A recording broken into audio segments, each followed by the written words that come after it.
Ang Oo, ating nga correct. lang dito is that kung meron ka ng ganong uri ng sasakyan, ba't kinakailangan ka pa mag-plate number ng 7? Ba't kinakailangan ka pa mag-plate number ng 8? I Mm. mean, with all due respect, di ba? Ano ba ang gusto mong palabasin? At napatunayan nga natin na yes, kamag-anak ka ng senador yung nahuli, pero peke yung plaka at hindi niya sasakyan yon. Alam niyo mga kababayan, tayo ho isang ayon dyan sa sinasabi na yan, itong si Sir Ted Filon. Kung kayo ay official na ng pamahalaan at meron kayong protocol plate number, di nyo na kailangan isang palpa sa pagmumukha ng mga makakasabay nyo sa karsada na kayo ay isang senador o kung ano pa man ang pwesto nyo sa pamahalaan. Dapat nga tanggalin na yung mga protocol plate number na yan eh. Pero sa presidente at vice president, kailangan ho talaga mayroong ganyan. No? Kasi dalawa sa pinakamataas na official yan eh. Pero pababa sa president at vice president, dapat ho tanggalin na lang kasi yung mga kapamilya nila dahil wala namang pakialam ano lang naman yan eh kung makita nila yung mga plate number na yan, talagang tinitik advantage na. Kaya mas maigi pa ho siguro kayo mga kababayan kung kayo ho ba tatanungin mula sa Senate President pababa kailangan na ho bang tanggalin itong mga ano na to, mga protocol plate number. I-comment nyo ho dyan sa baba at ng ating mapag-usapan yan. Pero bago ang lahat ng yan, welcome back sa PH Update. Muli ho tayo nagbabalik sa panibagong reaction video. Dito sa video na to mga kababayan, pag-uusapan ho natin ang mga banat nitong si Sir Ted Filon at itong naging interview nitong si Senator Raffy Tulfo dito kay Ma'am Rated K, Corina Sanchez. No? Pero bago yan, isang like at isang subscribe, masaya na ho tayo dyan at sa mga gusto sumali sa ating community. I-click nyo lang ho yung join button sa baba. Kayo hong pinakaunang makakita sa ating mga reaction video pag nakapag-member kayo. Ito na ho mga kababayan, umpisahan ho natin ang ating talakayan dito kay Sir Ted Filon. Ito, Ating mga kababayan, yung nakapagpupuntar ka, no? And proud ka doon sa naipupuntar mo. Wala ako namang question doon, no? Kasi ano yan eh, kumbaga regalo mo sa sarili mo lalo pa kung yan ay galing sa malinis sa pamamaraan. Right? Ano mang uri ng sasakyan mo, Wala namang masama ano mang dyan. uri ang suot mong mga damit o ano. Ang Oo, ating nga correct. lang dito is that kung meron ka ng ganong uri ng sasakyan, ba't kinakailangan ka pa mag-plate number ng 7? Di ba? Tama naman ho yun, di ba? Ano ka na eh, kumbaga established ka na eh, mayaman ka na eh. Ba't kailangan mo pa sampalin sa pagmumukha, yung sampalin sa kahirapan ang makakasabay mo sa karsada, di ba? Di mo na kailangan yan eh, pangalandakan, oo, na senador ka na, meron ka ng napakagandang sasakyan, pero hindi mo naman kailangan ibandera yan na para ipamukha tapos dadaan ka pa sa bus lane. Talagang yung pang-aabuso eh talagang napakatindi na ho nun, ika nga. Kaya naman para doon sa mga opisyal, hindi lang naman yung sasakyan yung pinapatungkulan dito ni Sir Ted Filon, pati ho yung mga yung mga opisyal ng pamahalaan na noong bago sila pumasok sa politika, ano lang ho sila, napakasimple lang, hindi ho ganun na kararangya ang mga pamumuhay. Tapos nung nakaupo na sa pwesto, bigla hong nagkaroon ng mga Rolex, nagkapatek Philip. Kilala niyo naman ho, di ba? Nag-viral ho yan sa mga nakalipas na buwan. At yung mga official na yun, ngayong mga panahon na to, pagka meron silang haharap sila sa camera, hindi na ho nila sinusuot yung mga mamahalin nilang mga relo. Ba't kinakailangan pa mag-plate number ng 8? I mean, with all due respect, di ba? Ano ba ang gusto mong palabasin? Di ba? Ano bang mensahe doon? Tama? Think about it. I mean, mawalang galang lang ha. Ano ba ang mensahe doon? Oo. What's the message na gusto mong ipalabas? Kung ikaw congressman na, o ikaw senador na, o ikaw RTC judge, o Court of Appeals Justice, right? Oo. At yun na yung title mo di ba? Yun na ang iyong estado sa lipunan at sa ating komunidad. Especially yung mga yun eh, para doon sa mga elected government official. Dapat ho talaga yung mga ganong mga plate number tanggalin na eh. Yung tipong mga naghalal sa inyo diyan sa pwestong kinauupuan niyo, yung sambayan ng Pilipino. Tapos ang dating yung pinagmamalakihan niyo pa kung sino yung mga naghalal sa inyo, kung sino pa yung mga bumoto sa inyo, di ba? Hindi pa ho pwedeng sitahin ng mga MMDA, di ba? Yun nasita yun kasi masyado na siyang kumbaga, pagka hindi yun sinita ng MMDA, merong nakapag-video na doon, mga miron, kumbaga ordinaryong nasa karsada, yung mga motorista na picturean yun, mapupuna naman ho ang MMDA. sasabihin nila, porket yun, 7 ang plate number, di nila pinupuna. Pero pagka ordinaryong motorista dumaan dyan sa EDSA bus lane, talagang mayayari ka agad, di ba? Kaya wala ho silang choice doon. Pero pagka nandoon ho sa, ano yan, kumbaga doon sa ordinaryong karsada, kasama yung mga ordinaryong motorista, hindi ho pwede basta-basta hulihin pagka merong ganyang plate number. Takot na lang ho ng manghuhuli. Kumbaga wala na lang silang choice dyan. Kasi sila mapupuna eh. Yung pamunuan ng ano yan, pamunuan ng MMDA, ang mayayari dyan pagka hindi nila sinita, yung number 7 na plate number dyan na pumasok dyan sa EDSA bus lane. So gusto mo mong ipangalandakan sa buong lahat na dumadaan po dito si Senator. Pwedeng dumadaan po dito si Congressman. Well, yun din ang hinala with ko. all due respect, ha? Oo. Ang coaching ito ay pagmamayari ni Senator. Ang coaching ito ay pagmamayari ni Congressman. Oh, yun lang po Correct. naman po sa atin. Oh, wala na hong question doon. Kaya mong bumili ng pinakamamahaling sasakyan eh. Oo, pero kinakailangan talagang isampal mo sa amin yung, 'di ba? Isampal mo sa amin na tabi kayo kasi opisyal ako ng gobyerno eh. Yun ang napakatinding punto de vista doon itong si Sir Ted Filon. Palakpakan ho natin.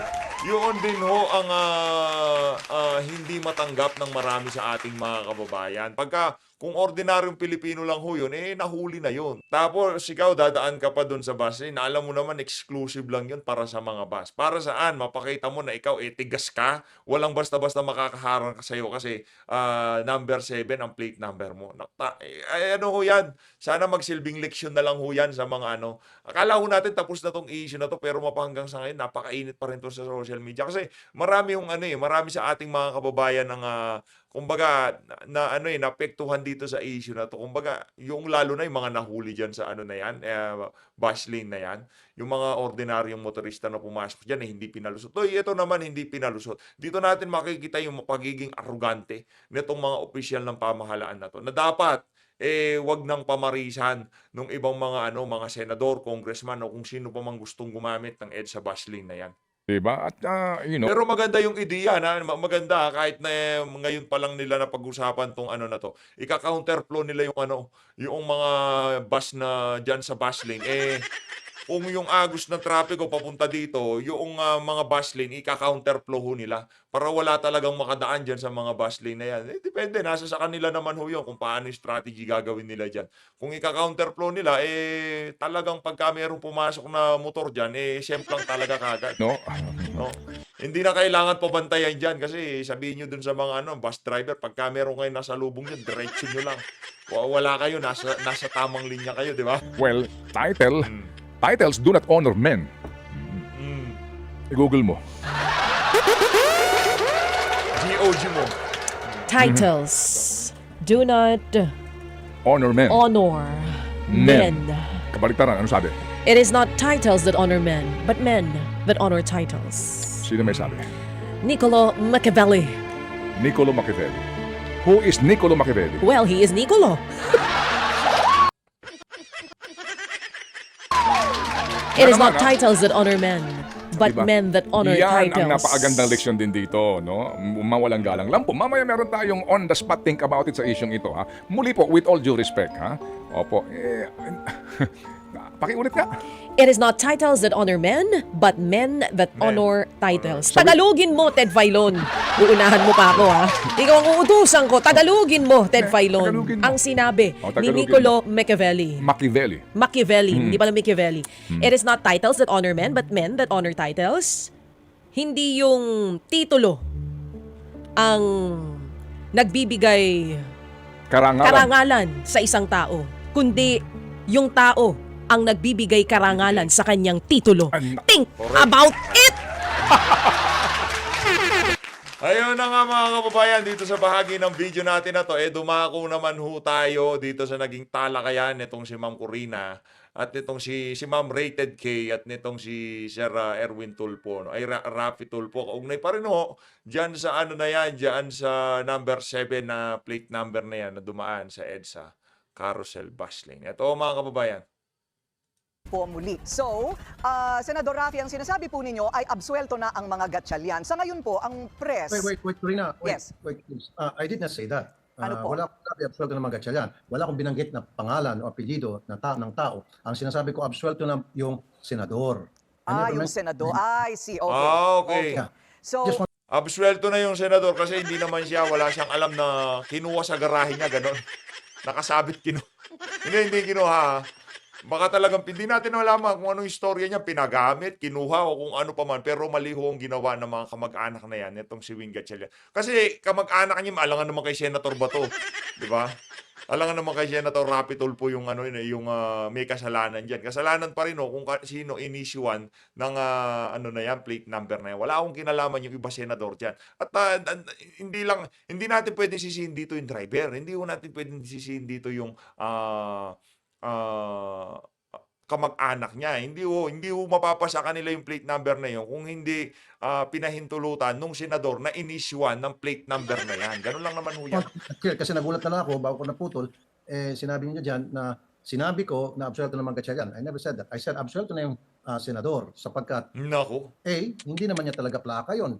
Dahil napatunayan ng LTO maging ako sa pag-imbestiga ko na talagang fake yung plaka. Kasi nga yung plaka yung legit na plaka ng senador, because I have that, hindi ko lang ginagamit, may konting curve sa 7. Plus merong identifying a letter assigned to which senador at absent yun. Plus doon sa plakang na naharang na ginamit itong sa bus ng puting SUV Escalade, meron nakalagay yung 19 Congress 2022 to 2025 na wala dapat yun sa legit na plaka. So ibig sabihin fake. So therefore, sabi ko Fake. kung fake ang plaka, absuelto yung senador kasi nililink itong sakay dyan na nahuli Okay. na baka may kinalaman senador at baka plaka ng senador na pinahiram o baka sasakyan ng senador na yun na pinahiram. Kaya since napatunayan na fake, absuelto yung senador. So Ayun. wala akong Okay. We stand corrected. So, pero tama po bang, is it accurate to say that Absuelto? Paano magiging absuelto? Di ba? Sa tingin ho natin, hindi absuelto kasi kung mga kamag-anak niya ang konektado o nagmamay-ari noong sasakyan na yon, accountable pa rin yung official kasi merong lakas ng loob itong mga individual na to na gamitin yung plate number na yan. absuelto si Senador Gatchalian? please don't put words into my mouth. No, I'm just clarifying if that But means... because I never mentioned the name Gatchalian. Oh, okay. From the get- Media Yes, sir. naging From the beginning. Tinatanong lang po namin yun dahil siya po ang tinatanong parati ng press. Kanina po ang aming ipinalabas na balita, siya po yung tila dinidiin at pinipilit magsalita kung ito po ay related o pag-aari ng kanyang pamilya or kanya. So, yung Senador Gatchalian ay nanggagaling po sa lahat. Ano po? So, ang gusto po ninyo, Correct. Di wala naman na lang saya. magbanggit ng pangalan. Basta lahat ng senador... No, Opo. kasi the reason ba't ako nagpa-press conference dahil after na magsalita si Senator Chis Cordero, may Senate President, para linisin yung pangalan ng mga senador. Kasi nung una, lumabas tong issue, nag-viral, nalalagay sa alanganin yung pangalan ng 23 senators, 23 na lang kasi wala na si Angara. So ayoko yun. I have to protect the name of the institution to make sure na wala ni isa doon sa amin protect daw the name of the institution. Loko-loko. na ng abuso na pinahiram yung plaka namin sa isang Binababoy nga kayo sa House of sasakyan na may plaka Representatives, namin. hindi kayo makapalagi. So therefore, nagsalita ako. At napatunayan nga natin na yes, kamag-anak ng senador yung nahuli, pero fake yung plaka at hindi niya sasakyan yon. So for me, absuelto kung sino man yung senador na yun. Kaya lang, binanggit niya na yung pangalan, it's up to you, nasa inyo yun. Yes, Pero sir. ako, Opo. Para sa akin, sa pananaw ko, hindi absuelto. Kasi kung wala kang kamag-anak, pwede mo naman sabihin yung mga kamag-anak mo na, huwag niyong gamitin yan. Walang gagamit na number 7 plate number. Dad, huwag mong gagamitin yan, Dad. Tol, huwag mong gagamitin yan, Tol. Bawal yan. Hindi ko gagamitin nyo sa akin. Di ba? Sa ayaw sa gusto, noong pamilya, nung senador na kung saan yung pamilya niya nadawit dito sa iskandalo na to, hindi pa rin ligtas sa sa pananagutan. Para sa atin correct niyo ako kung mali ako kasi hindi magkakalakas ng loob tong mga walang yang to, itong mga pamilya na to. Kung hindi kayo ba naman kung di senador yung kamag-anak niyo, alangan na maglalagay kayo ng number 7 plate number. Laking problema ho niyan. Opo, sa amin po galing talaga yon. Okay, so... Kasi ang unang-una sa lahat, kung wala kang kasamang wala kang kamag-anak na senador, ginamit mo yung plate number na yun. Alam nyo kung sinong bibira sa inyo, didikdikin kayo ng 23 na senador na yan. Kung 24 yan, didikdikin ho kayo, papatawag kayo sa Senado, sermonan kayo, kulong kayo sigurado 100%. Pero dahil senador ang konektado diyan sa iskandalo na yan, hindi sila makaarangkada ng diretsyo, di ba? Ayos na nga ba itong issue sa MMDA po tungkol sa CCTV footage ng viral SUV na ito? Yeah, I'm still investigating that. As a matter of fact, magkakaroon ako ng hearing tungkol dyan. Yun. Matatawag ko ang MMDA, Oh. LTO, especially yung Pipirituhin daw niya eh. may mga allegations dahil mabagal daw yung MMDA sa pagbigay ng mga CCTV footages. Uncooperative daw yung MMDA. So nagpa-back and forth sila. I will find that out sa susunod naming hearing next week. Corina, ang importante sa akin talaga rito, regardless kung sino man yung naharang dyan sa busway o bus lane sa EDSA, dapat hindi nakakatakas. Marami namang insidente reported na nakakatakas. Why? Kasi nga wala silang maayos na sistema para tugisin itong mga patakas na mga violators. Wala tayong mga motorcycle units na supposed to be hinahabol niyan. Meron mga motorcycle ang MMDA, ang alam ko 200 plus yan. Saan yung mga motorcycles na yan na gagamitin dapat ang tugis diyan?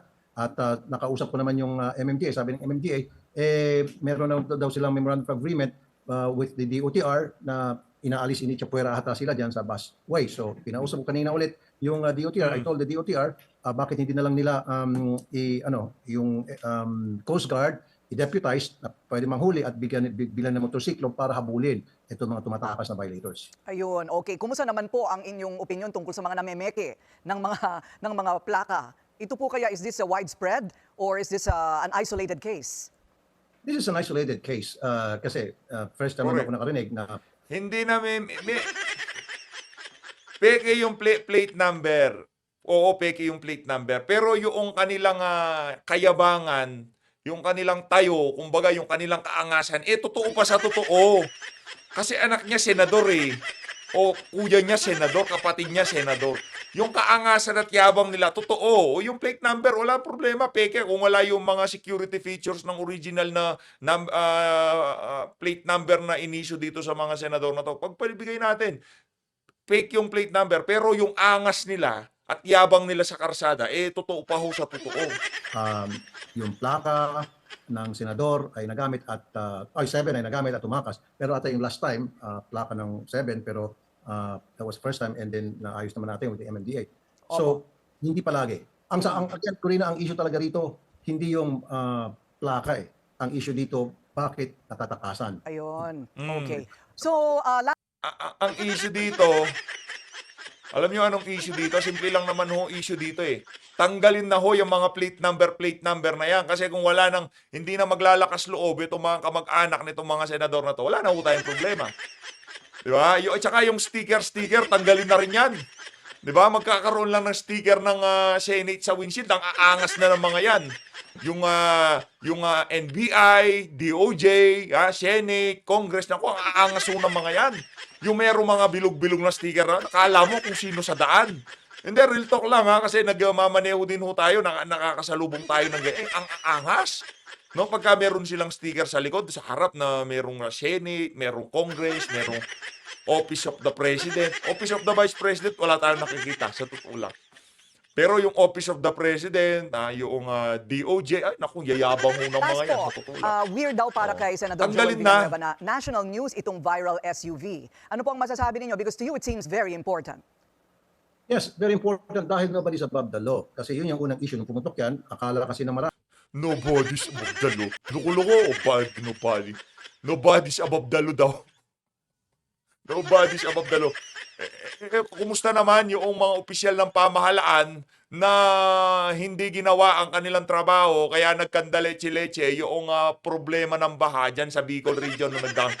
So yung mga na doon, yung mga opisyal ng pamahalaan na puro kapalpakan ang ginawa dyan, above sila sa law, ganun. Kasi walang mahabol sa kanila eh. Di ba? Yung issue natin sa sa ayuda, ay yung paano winawaldas tong ayuda na to, ay hindi natin pinag-uusapan. So yung mga opisyal ng pamahalaan na ginagamit yung ayuda na yan para sa kanilang pangsariling interes, mataas ho sila sa batas, ika nga. Hindi, kumbaga na lang, pag-usapan na lang natin dito yung mga yaring lamang binabanat nitong si Senator Rapi Tulfo na nobody's above the law. Napakarami hong mga abusadong mga opisyal ng pamahalaan na hindi maging yung mga pulis takot dyan sa mga yan. Nobody's above the law, nobody. Tuloy. Marami, including myself, teka muna, hindi porket ikaw ay nakaplakang 7, ikaw ay senador, o kamag-anak ka ng sinong Poncio Pilato, ginamit mo yung plaka ng senador, hindi ka na pwedeng huliin, hindi pwede. However, nung malaman ko na fake pala yon, then yung senador, walang kinalaman, sweldo siya rito. And then hindi naman siya pwedeng mamili ng kamag-anak. So kung kanyang kamag-anak ay loko-loko, na may kinang plaka, so be it. So kasalanan ng kamag-anak at hindi dapat natin pwede i-connect si Senador. Ayun, okay. So ang importante sa mensahe po ninyo, itutuloy po ninyo ang investigasyon. Yes, I will continue the investigation. Pero hindi na sa sentro doon sa kamag-anak, sa sentro na po doon sa sistema dyan sa bus lane with the DOTR, MMDA, and LTO. Dapat mag-usap-usap sila nang sa gayon maayos na yung patakaran dyan at hindi na sila matakasan sa muli. Okay, maraming salamat po sa inyo.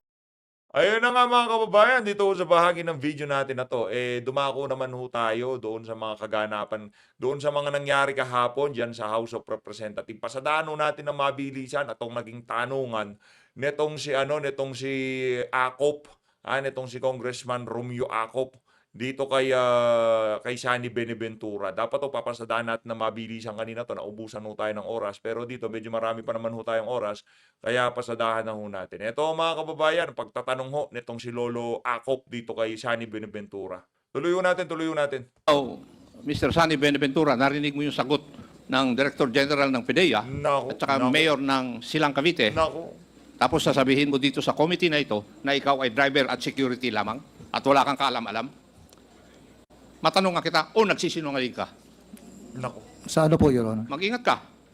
Dahil baka hindi ka na makauwi. I-contempt mo na. Ito naman si Lolo Acop po. I-contempt mo na, Lols. Ano? Ano? Ang ibig mo sabihin, driver security ka lang. Hindi mo alam kung sino-sino yung mga nakakausap ng iyong boss. Wala pa ba naitanong sa akin, Your Honor? Ano po? Wala pa naitanong sa akin kung sino yung kausap ng boss ko. Hindi mo alam? Kasi ang sagot mo kanina sa mga katanungan ng aking mga kasama rito ay driver security ka lang and you do not bother o na malaman kung sino yung kausap ng iyong boss, Wala anong kasi- ginagawa niya. Di po ba? Di ba yun ang sagot mo kanina sa kanilang mga katanungan? Ang kuha ko lang yun, ang sabi ko sa driver security ako, tapos hindi naman ako particular kung sino yung kausap ng boss ko, Your Honor. Hindi ko naman tinatanong na maging particular ka eh. Ang tinatanong ko, kagaya ng pagtanong ko kay Mayor Carranza at kay DJ Lasso, yung kanilang security aid o driver, nalalaman. Alam nila kung sino yung bumibisita kay Mayor, sino ang kausap niya. Di ba? Yes, Tapos Your Honor. sasabihin mo sa amin dito na driver security ka lang? Di-contempt mo na. At wala kang pakialam doon sa kwan. Oh, come on. Huwag mo akong bulahin. Di ba? Kung nabula mo si Chairman Dan Fernandez, huwag mo akong bulahin. Di ba? Wala Sige, pa iyo. wala pa man akong alam. Hindi Anong- man sila nagsabi kung sino yung kausap ng dating Mayor Pierre Abel. Ang sinasabi mo o kasagutan mo, Mr. Benaventura, is hindi mo alam kung sino ang kinakausap ni Mayor. Hindi ako nagsabi niyan, Your Honor. Hindi, tinatanong nga kita eh. Kasi kung mali ka ng sagot, bakit hindi ka nga makauwi mamaya? I-contempt mo na. Hiya ka pa eh. Mag-isip ka Wala. maigi. Parehas lang tayong pulis. Pero mas loko siguro ako kaysa sa'yo. Nanggaling na ho sa bunganga niya, na mas loko siya dito kay Sani Beneventura. Kahit di mo sabihin yun, sir, alam na alam namin na mas loko ka dyan.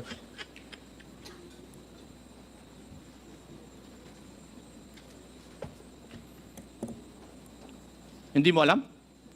Na ano po, Your Honor? Hindi mo alam kung Gusto ko tong style ni Beneventura, hindi masyado madaldal. sino yung mga kinakausap ng iyong boss?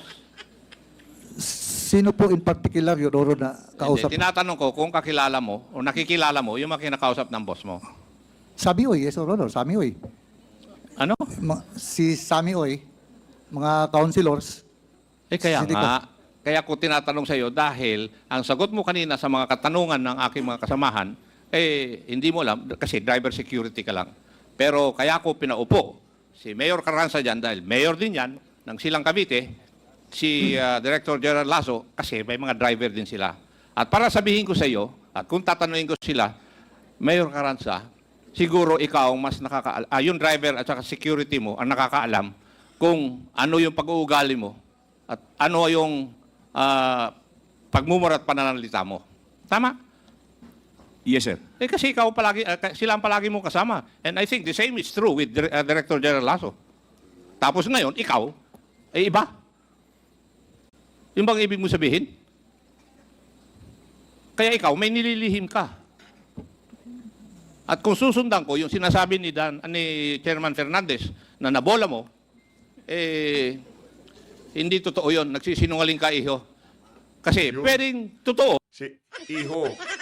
Si Boy Iho. na hindi ikaw ang kumakalabit ng gatilyo. Tawa. Wala na akong respeto sa mga resource person eh. Kahit napakatagal mo nag-aral bilang abogado, pulis o kung ano pa man, tawag sa'yo nitong si Akop Iho. Walang titulo-titulo, basta lahat kayo Iho para sa kanya. Pero ikaw nauutusan ng boss mo na may mga ayusin. At ganoon din naman ang nangyayari sa mga driver at security ni Mayor Ted Garanza at saka ni DG Lasso.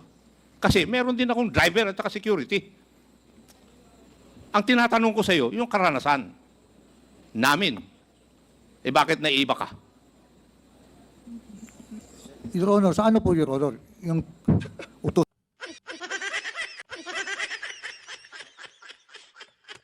Gusto ko tong style nito si Sunny Benaventura, di nyo basta-basta mahuhuli. Saan magpatay? Magaling. Hindi ko sinasabi na to. Sinasabi ko, nauutusan ka sa iba't ibang bagay. Tama. Ayan, okay. Yes, Your Honor. Oh, ngayon, nagsasabi ka na nauutusan ka. Sa ano, Your Honor? Ha?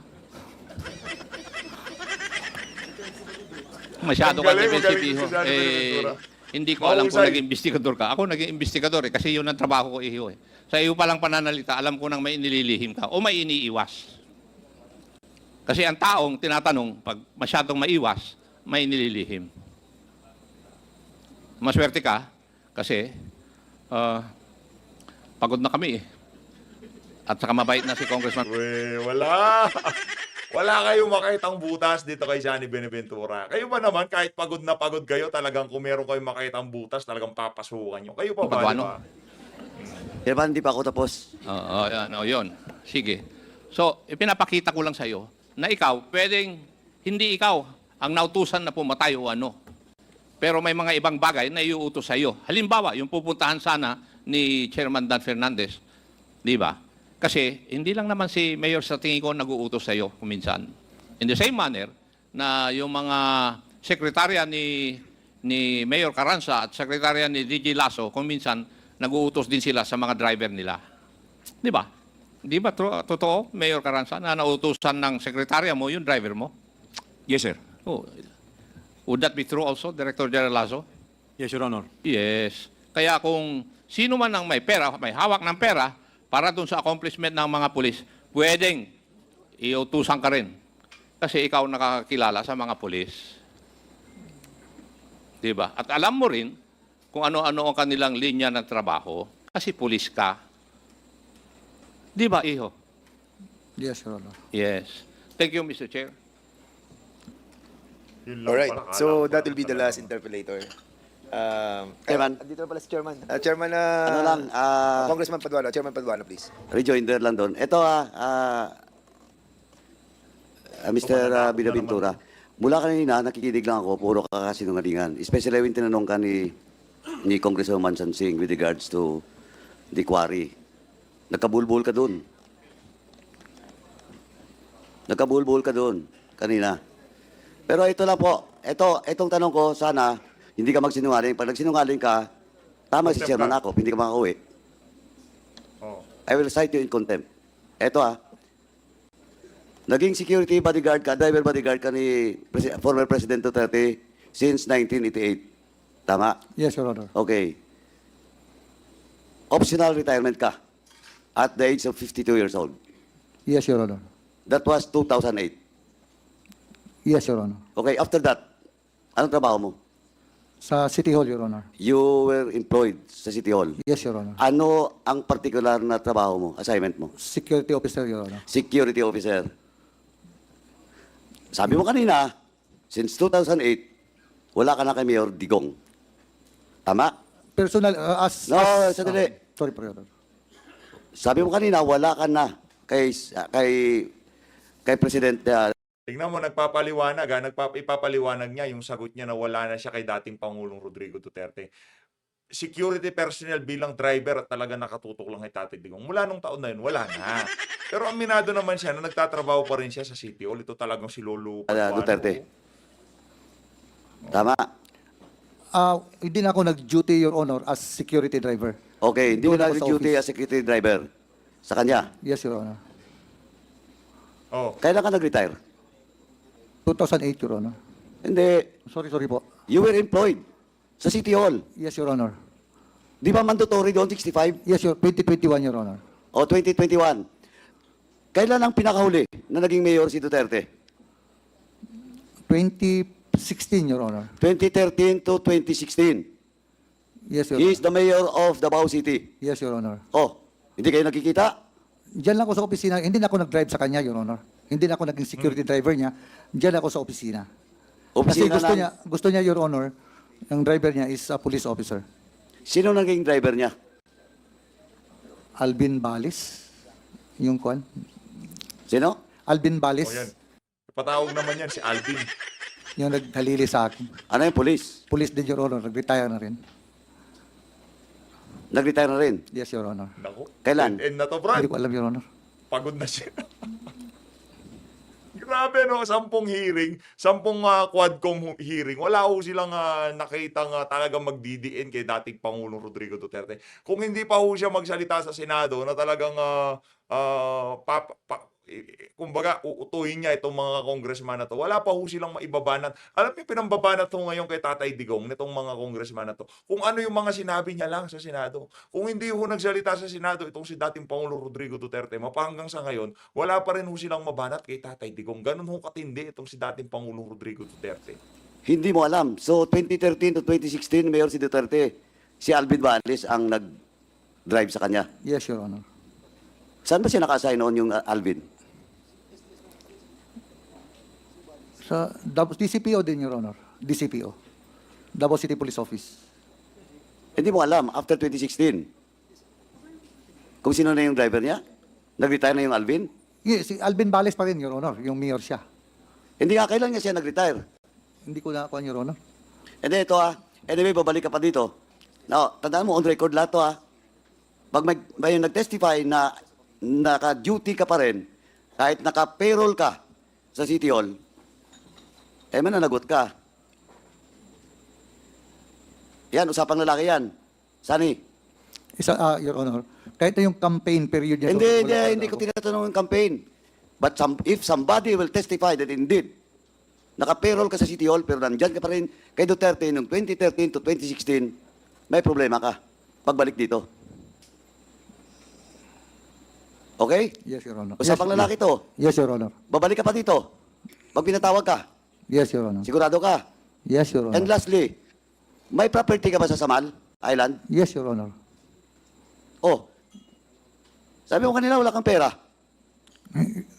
Paano ka nagka-property sa Samal Island? Iba man yung lupa, Your Honor, iba yung cash. But you have to buy it. Di ba? Bibilin mo yon. Noon, sa call ko yung retirement ko yun, Your Honor. Magkano ang retirement Ganito, mo? Your Honor. Nag-retire ako, early retirement at age of 52. Naka-receive ako ng 1.7 million plus. Bumili ako ng 3 hektarya, mura pa noon, Your Honor, sa 300,000 per hectare. So mayroon akong 3 hectares. Doon sa Samal. Bumili ako ng beach line na 530 square meters, 650,000. Nakabili ako ng 1,500 square meters na overlooking. Yun ang nabili ko sa retirement ko, Your Honor. Magkano yung per square? Kamo? Doon sa coastline? Coastal? Yung 530 square meters ko, Your Honor, nabili ko lang ng 650,000. Noon pa yun, Your Honor. Do you have the documents? Deed of sale and everything? Title na lang, Your Honor. Hindi, yung deed of sale. Wala na, Your Honor. Pero totoo talaga, Your Honor. Ay, Yung hindi ko naman retirement ko, sinasabi. inubos Hindi ko ko. naman sinasabi na sinungaling ka. Yung tinatanong ko, kung may dokumento ka ba to prove that indeed, ganun nga yung pagbili mo. Ganun talaga, Your So Honor. yung title nasa iyo? Nasa akin. Nasa pangalan mo? Pangalan ng anak ko, Your Honor. Ikaw bumili, ba't sa pangalan ng anak mo? Binigay ko. Sorry? Sa kanila ko ipinangalan, Your Honor. Sino na-develop ng area ngayon? Nandoon yun ang bahay ng anak ko, Your Honor. Ako, nandoon din. Sa Samal. Sa Samal, Your Honor. May resort ka doon. Bahay lang sa tabing dagat, Your Honor. Tapos, so 3 property yun, di ba? Yes, yung isa, pinagbili ko na rin, Your Honor. Ay, bininta mo na. Yung 1,500. Magkano? Nabili ko ng 250, pinagbili ko ng 1.4, Your Honor. Ganun lang yan, Your Honor. Yung buhay-buhay. Napaka-defensive mo eh. Hindi ko naman titanong kung buhay-buhay ba yan o Hindi kaya- kawit-kawit. Maghanap ka talaga, Your Honor, na Oh, ito, sige, okay. Anyway, Mr. Chairman, can we direct the COMSEC to check all those properties of Mr. Binaventura since 2008 Lahat. doon po sa Samad Island? Ayun na nga mga kababayan, dito na una tatapusin ang ating reaction video. Ano masasabi nyo sa naging tanungan na to ni Paduano, ako, pati itong si Sunny Binaventura? I-comment nyo sa baba. So always, maraming salamat to sa pag-support sa page update. Kung hindi nyo pa napanood itong video na to, click nyo lang. Mag-ingat po kayo. Mahalin natin ang Pilipinas.